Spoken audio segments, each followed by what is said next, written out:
Hello दोस्तों, आज हम एक धांसू किताब के बारे में बात करेंगे, थिंक एंड ग्रो रिच, जो नेपोलियन हिल ने लिखी है। ये कोई मामूली किताब नहीं है, बल्कि एक ऐसा नक्शा है जिसने लाखों जिंदगियों को बदल दिया है। तो अगर आप भी अमीरी के राज जानना चाहते हैं, तो आप सही जगह पर आए हैं। सबसे पहले बात करते हैं इच्छा की ताकत के बारे में। हिल इस बात पर जोर देते हैं कि बड़ी दौलत हासिल करने के लिए एक जलती हुई इच्छा से शुरुआत करना बहुत जरूरी है। ये सिर्फ ज्यादा पैसे चाहने के बारे में नहीं है, ये एक साफ लक्ष्य तय करने के बारे में है और उस लक्ष्य को एक ऐसी दृढ़ता से जोड़ने के बारे में है जिसे कुछ भी नष्ट नहीं कर सकता।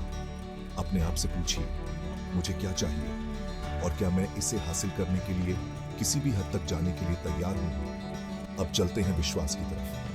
हिल मानते हैं कि विश्वास मन की एक ऐसी अवस्था है जिसे अपने अवचेतन मन को बार बार आश्वासन या निर्देश देने से पैदा किया जा सकता है। इसका मतलब है अपने आप से बार बार कहना, मैं अपने गोलों को हासिल करूंगा, जब तक कि आपका मन इसे एक अटल सच्चाई के रूप में मान लेना। चलिए अब बात करते हैं विशेष ज्ञान की। दौलत सिर्फ कुछ भाग्यशाली लोगों के लिए नहीं है जो इसे सहयोग से पा लेते हैं। ये उन लोगों के लिए भी है जो लगातार सीखते रहते हैं, चाहे वो फाइनेंस हो, मार्केटिंग हो या कोई और भी क्षेत्र।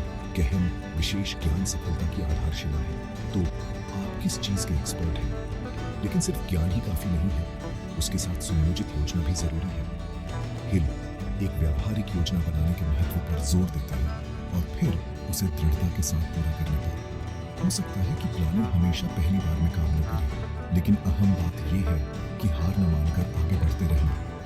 और बेशक सबसे खास बात, मास्टरमाइंड प्रिंसिपल।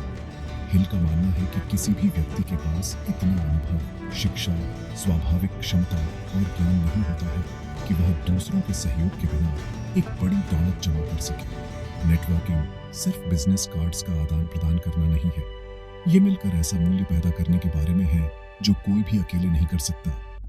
अंत में अवचेतन मन, ये सचेत मन और ब्रह्मांडीय मन के बीच एक द्वारपाल की तरह काम करता है। इच्छा, विश्वास, प्रिय